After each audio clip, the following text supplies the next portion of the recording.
Week 13, Culture. The past tense is the simplest. With root letters kaf, ta, and ba, huwa kataba. This is the conjugation used as the infinitive of a verb, the form used for reference. So huwa kataba, katabat, katabu, for hiya and hum. Notice that the aleph on katabu is not pronounced.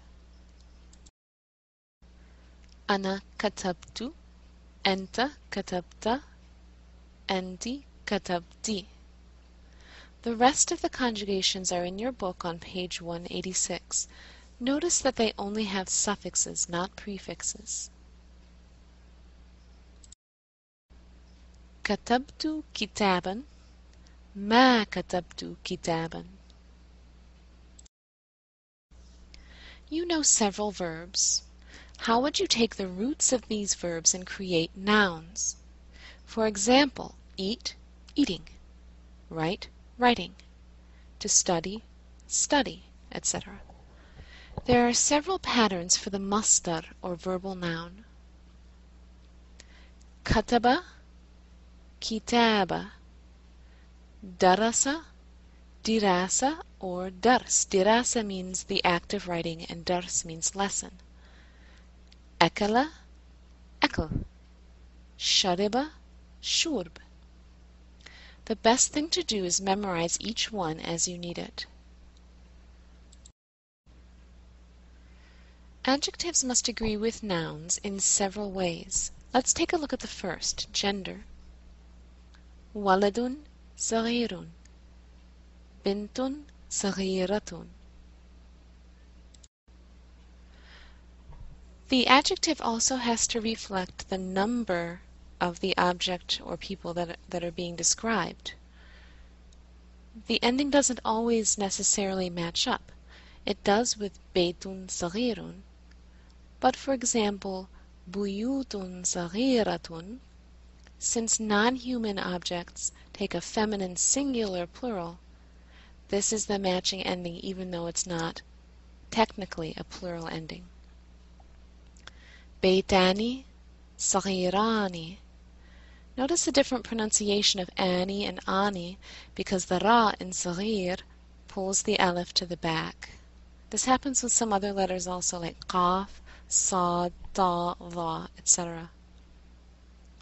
Muhandisuna, suriyuna. Mumarridat, suriyat.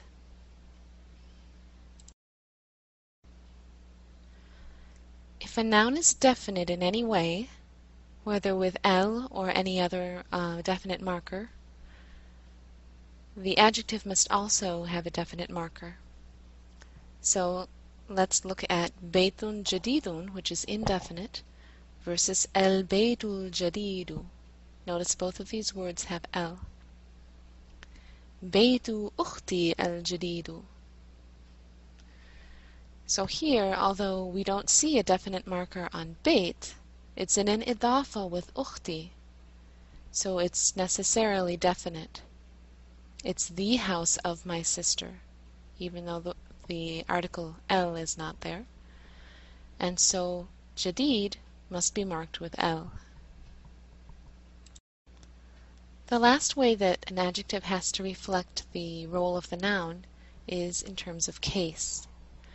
Beitun saghirun, بيتا صغيرا بيت صغير البيت الصغير بيتان جديدان, which is in nominative, versus بيتين جديدين, which is accusative or genitive. أساتذة مصريون أساتذة مصريين. Here you see that the endings don't match like they do for the dual, but they do both reflect the case. Asatidatun, which is nominative. Misriyuna, una is the nominative sound masculine ending. Asatidatan, which is accusative. مصريين, which could be either accusative or genitive, but we know in this case that it must be accusative.